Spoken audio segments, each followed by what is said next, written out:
हमें मीडिया के माध्यम से यही सुनने को मिलता था कि संत रामपाल जी ने महर्षि दयानंद द्वारा लिखित पुस्तक सत्यार्थ प्रकाश पर टीका टिप्पणी की, लेकिन आज तक किसी भी मीडिया चैनल, अखबार या कोई ऐसा शख्स नहीं जिसने आपको यह बताया हो कि आखिर वो आपत्तिजनक टिप्पणी क्या थी। आज हम आपको बताते हैं कि वो आपत्तिजनक टिप्पणियां क्या थी। दार्शनिक चतुर्थ उल्लास में एक ऑब्जेक्शन किया है, आपत्ति व्यक्त की है कि स्वामी दयानंद जी ने विवाह का उत्तम समय लिखा है। 24 वर्ष की लड़की 48 वर्ष के पुरुष का जोड़ा सही है। दास ने ऑब्जेक्शन किया कि ये ना कभी हुआ ना हो सकता, ये कभी संभव था ना है, तो ये गलत विचार है दान जी के, ये बिल्कुल मान्य नहीं है। गर्भ धारण करते ही पुरुष अपने देश से चला जा पीता है और वह एकली बालक पाले, ये तो जो है ना पाप है। दयानंद जी कहता है कि फिर तो विवाह भी पाप है। अरे तेरा गजब हो, ये कहाँ तो विवाह और कहाँ ये दुष्कर्म। इन्होंने किसी कल्याण से कुछ लेना देना नहीं, इन्होंने तो सत्यार्थ प्रकाश और दयानंद चाहिए बस। इस सत्यार्थ प्रकाश को पढ़ कर आग लग जाए समाज में, इतने गंदे विचार लिख रखे, ऐसे पशु जैसे कर्म का समर्थन कर रखा है नियोग का। और फिर क्या लिखा है, कहते पुनर्विवाह नहीं करना विधवा का। प्रश्न है विवाह का समय और प्रकार कौन सा अच्छा है। 24 वर्ष की स्त्री और 48 वर्ष के पुरुष का विवाह उत्तम है। पहले ये दिखाते हैं इसी सत्यार्थ प्रकाश के समोल्लास नंबर 7 में, देख कैसा कलाबाजी है दयानंद की। प्रश्न किसी ने करा कि ईश्वर साकार है व निराकार, उत्तर महर्षि का निराकार। ठीक है, अगले ही पृष्ठ पे प्रश्नकर्ता कहता है क्या स्तुति आदि करने से ईश्वर अपना नियम छोड़ स्तुति प्रार्थना करने वाले का पाप छुड़वा देगा। महर्षि दयानंद कहते नहीं, तो प्रश्नकर्ता कहता फिर स्तुति प्रार्थना किस लिए करें, क्यों करना। उत्तर महर्षि दयानंद का उनके करने का फल अन्य ही है। प्रश्नकर्ता कहता है फिर क्या है। महर्षि दयानंद उत्तर देता है स्तुति से ईश्वर में प्रीति, उसके गुण कर्म स्वभाव से अपने गुण कर्म स्वभाव का सुधरना, प्रार्थना से निरभिमानता उत्साह और सहायता मिलना, और उपासना से परब्रह्म से मेल और उसका साक्षात्कार होना।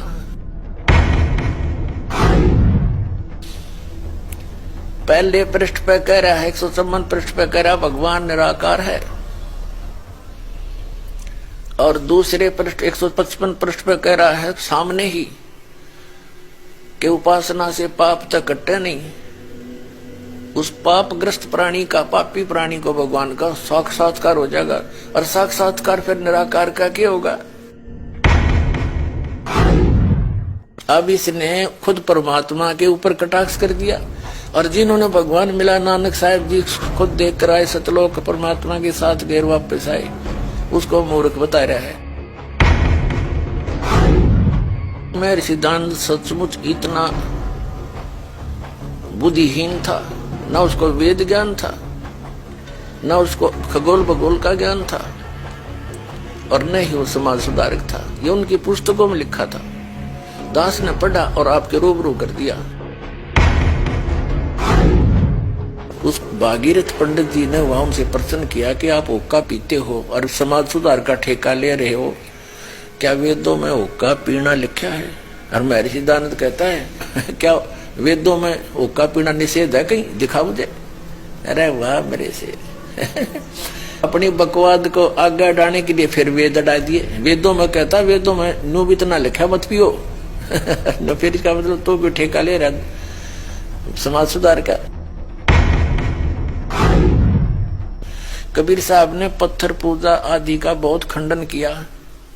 महर्षि दयानंद कहता है कि कबीर पंडित तो तकियों की पूजा करते हैं, खड़ाओं की पूजा करते हैं, और ज्योत दीप जलाते हैं, ज्योति यानी हवन, ज्योति भी हवन है घी की, उसकी भी पूजा करते हैं। क्या बोला, पत्थर पूजा से कम नहीं। यानी अपने को विद्वान सिद्ध करने के लिए उस महापुरुष ने तो 400 वर्ष पहले इस दयानंद से वो महान काम किया था, उसको नकारा करके स्वयं महर्षि पाकना चाहा था भगवान को रिजेक्ट करके।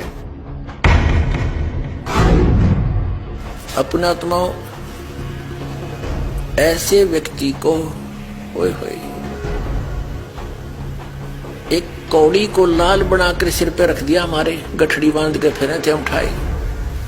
अब इन सब की पालिश तार दूंगा और इनको जैसे थे वैसे दिखा दूंगा कि ये ना तो ऋषि थे ना मैं ऋषि थे, ये केवल अज्ञानी और भांग पाड़ थे। सन 1857 के स्वतंत्रता संग्राम में महर्षि दयानंद का कोई योगदान नहीं था। इसी सत्यार्थ प्रकाश में इसी बात पर कटाक्ष किया है मुसलमान धर्म के ऊपर कि तुम्हारा खुदा क्या मनुष्य की तरह है जो एक स्थान पर रहता है, तो एक स्थान पर रहने वाला भगवान नहीं हो सकता।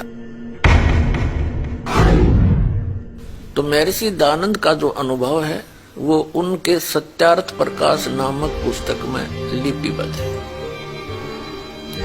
और वो टोटली वेद विरुद्ध है। तो ये महर्षि कौन से साइड पे था? जब एक भी वेद से ज्ञान नहीं मिलता इसका, और वेदों को सत्य मानता है। वो सत्यार्थ प्रकाश नहीं, वो सत्यानाश प्रकाश है। कितने जीवों का नाश कर दिया, अज्ञान भर दिया, नास्तिक बना दिए, राक्षस बना दिए। ये स्पष्ट कर दिया महर्षि दयानंद जी ने कि अवश्य वाद विवाद करें पर प्यार से करें। और ये दयानंद के चेले सतलोक आश्रम करोथा पे हथियार ले आगे मारने खातिर, ये तो राक्षस हो गए, इंसान है। इस सच्चाई को आज तक मीडिया ने आप तक नहीं पहुंचने दिया।